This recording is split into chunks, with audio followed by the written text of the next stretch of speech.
Controlled use of fire by humans dates back several 100,000 years, but the invention of matches is fairly recent. The first known use of matches dates back to the 5th century in northern China, and commercial safety matches were only invented in the early 19th century. You just need to rub a match head against the striking strip on the matchbox to start a fire. Matches come in a variety of matchbox formats. A liner board paper roll feeds into a machine, passing under a hot iron to reduce the moisture level to 5 or 6%. An automatic paper roll match inner box machine like this one can produce up to 55,000 liners per hour through high-speed die cutting, folding, gluing, and forming. The speed of the process depends on the inner box's size and on the paper's density.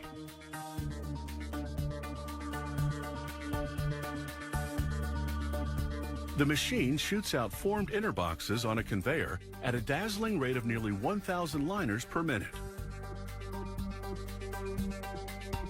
The conveyor then drops the formed liners into storage bins. An automatic sorting machine files the boxes in single rows and arranges them upright on the conveyors, feeding the filling machine. In the meantime, a worker feeds pre-cut inserts to the outer box machine.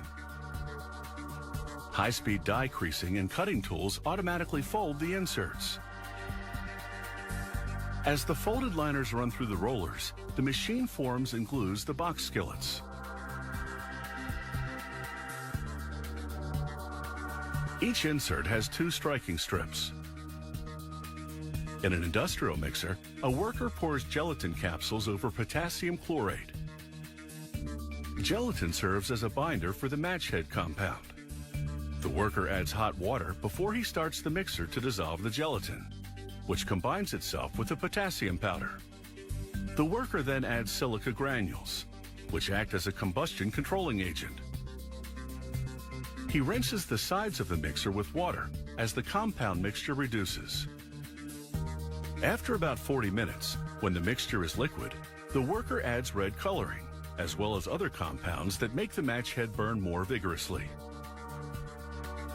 On the splint production line, a worker inspects a batch of splintered aspen wood, impregnated with ammonium phosphate to prevent afterglow.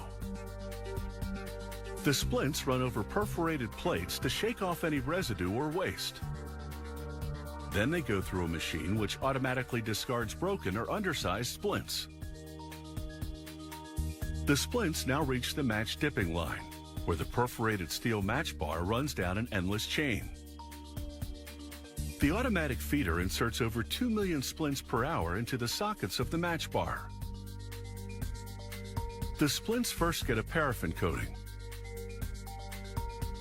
While a mixer keeps the match head compound liquid, the loaded match bar lowers the splints to dip their heads in. After 5 seconds, the match bar moves back up, and the head compound mixture flows down into the mixing pan to be renewed, before another section of the match bar moves in. After dipping, the splints keep rolling down the match bar chain for drying. The chain loops up and down for about 1 hour, leaving the match head compound time to dry slowly and thoroughly.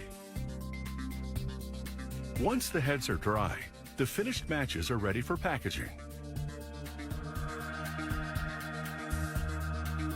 But first, the filling machine routes the outer and inner matchbox liners onto parallel conveyors. On a high-speed line, the machine can process at least 500 boxes per minute. The finished matches finally come off the match bar, and the filling machine places them into the inside liner. At this point, the machine processes about 200 matches per second.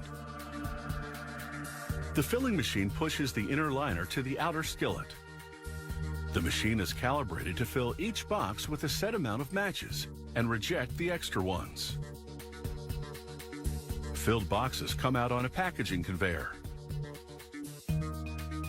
You can find them in small cartons, medium-sized packages, or heavy-duty crates. But it takes just a single match to light your fire.